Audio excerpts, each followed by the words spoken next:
My name is Perryman, and I chose to do my research presentation on Commedia dell'arte with a specific focus in the convention of the movement of the Innamorati.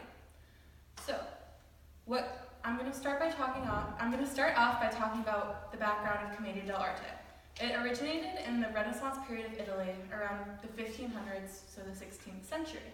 It was traditionally performed by the peasant class who wore leather masks, and they performed it during different seasonal celebrations.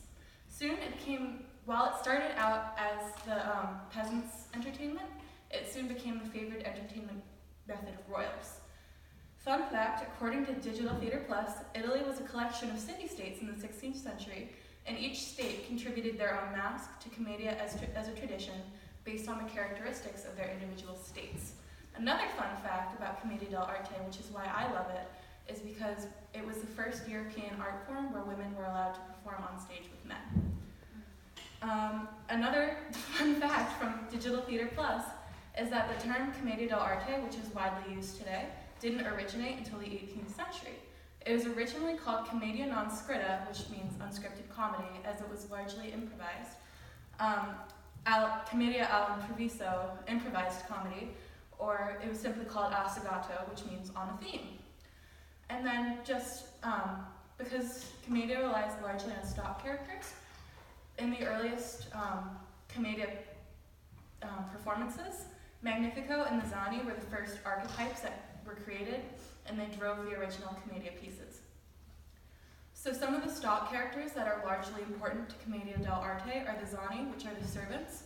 They're characterized by their hilarity and their over-exaggeration. And some examples of these characters are Colombina, Arlecchino, e Pulcinella. Another archetype is the old man who bosses Annie around, and an example of this is Magnifico. There are also the captains, which are Il Dottore and Il Capitan, who really think of themselves to be very, very important, but often this is what trips them up. And finally, there are the Innamorati, which are what I chose to focus on. The Innamorati are often the children of the old men, and their names often mirrored each other. They often were seen holding a handkerchief or a flower in their dominant hand, as well as a mirror. They have little to no contact with each other physically on stage, so when they do, it makes it all that more important. So one thing about the movement is that their head leads, leaving their body to follow, and their arms are used as counterweights, as their head is so heavy, or they also can lead with their chest, so their arms have to balance it out. In Commedia dell'arte, an actor's handbook by John Rodbun, they're described as having three traits, being fidelity, jealousy, and faculty. In a Commedia dell'arte, they're the only unmasked characters, but they wore heavy makeup with a large black beauty mark painted on, so the makeup almost acted as another kind of mask. So my convention was the movement of the Innamorati. So it was often exaggerated, like much of Commedia, as that was what was just generally a large part of the tradition. So like I said, the head moves first with the body to follow. And according to the Hawk Center of Acting and Creativity on their website, the movements are done with swiftness and grace. The actors walked on tiptoe with their chests puffed out. This shows, in my opinion, the proudness with which they wear their love, as well as their high-class backgrounds, because often they were the children of the old men who were the highest ranking in the hierarchy of Commedia, and however they often lose this status as a result of how devoted they are to their love. So, my chosen moment of theater is from the play by Jason Robert Brown, The Last 5 Years. So The Last 5 Years focuses on the story of two people, Catherine and Jamie, and how they tell the story of how they fell in and out of love, starting from different points. Kathy starts at the end of their story, whereas Jamie starts at the beginning. While The Last 5 Years is not a Commedia play, Kathy and Jamie fit well into the descriptions of what the Innamorati are, and the tension of the scene I'm going to explain reflects what I think would have been portrayed in the tension of the Commedia plays, where they dramatize the situation that they're in often, and then the plot revolves often around them lamenting about being alone or sending messages to each other, expressed heavily in the song A Summer in Ohio. Kathy is also being seen as more energetic and passionate than Jamie, which is a big trait of the inamorati, whereas the female lover is like, she is so devoted to this relationship and she is very energetic and outspoken about it, whereas the male, while he is the same way, he isn't as outspoken, which I found very interesting. So Kathy ultimately is blinded by the love that she feels for Jamie to see that their relationship is crumbling.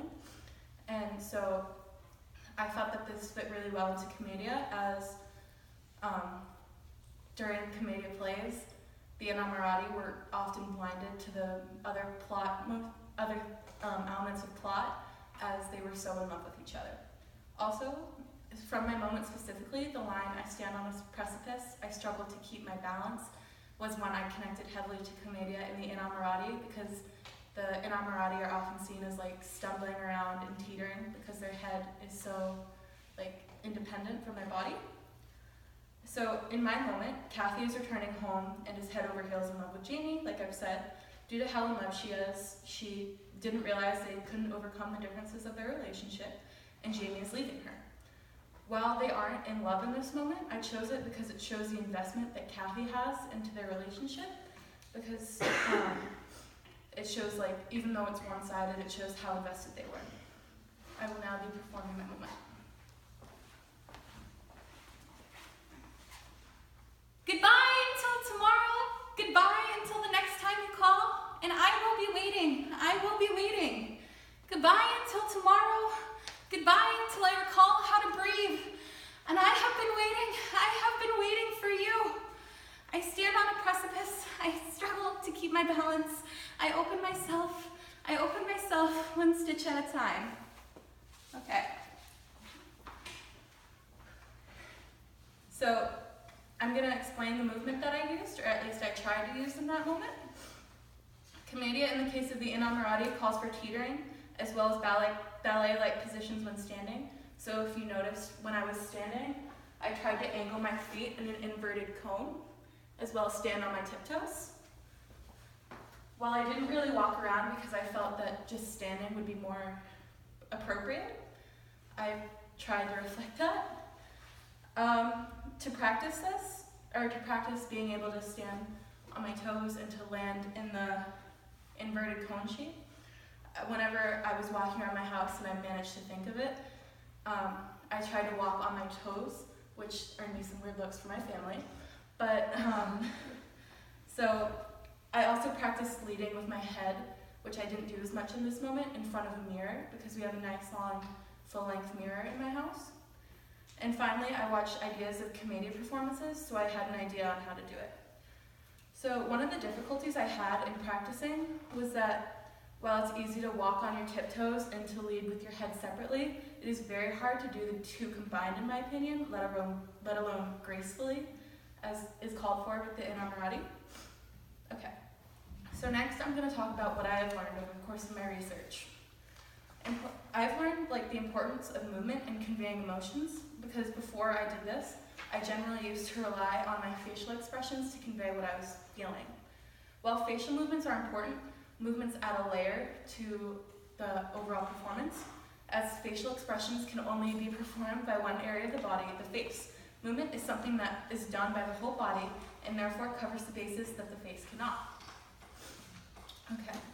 So learning how the lovers express themselves through movement will help me avoid being what we at Sturgis refer to being as a talking head, meaning having a lack of body movement and relying solely on the face. I won't necessarily be taking every character to the extremes like Commedia troupes did, but it will help me be more realistically, portray my emotions more realistically on stage. So one place I wish I knew about this was when I did my final for my Theater 10 performance. I did this play called Three Redneck Gals by D.M. Larson with two of my classmates. I played a character whose name was Julie, who was head over heels in love with a boy from the city, and she was from we decided for our scene that she would be from Texas, from a small town, and she would be freaking out about being in love with this boy from a big city. I wish I knew about the inamorati for this performance, as I would have been able to convey the emotion of love through more than just my face, and I would have been able to more I would have been able to embody the characteristics easier. So something that this really reminds me of, not necessarily my convention, but Commedia as a whole, is the method of Jacques Lecoq from France. So Lecoq's method uses basil and marble masks to train actors, like Commedia, to rely on their body movements more than their face in order to create a more realistic scene.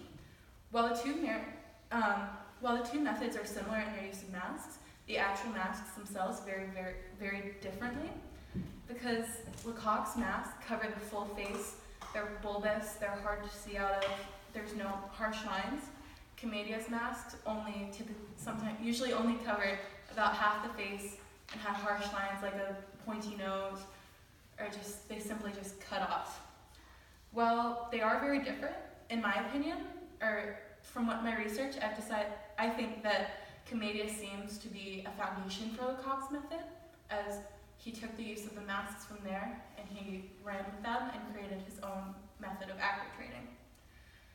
So, in my study of the gestures, or the movement of the innamorati of Commedia dell'arte, I have gained an appreciation for how the past of theater still impacts the theater of today through the Lecoq method, as well as having gained a larger appreciation for how physicality can shape a scene. In conclusion, in my study of the gestures of the lovers in Commedia dell'arte, I have gained an incredible amount of respect for the tradition. Thank you for your time.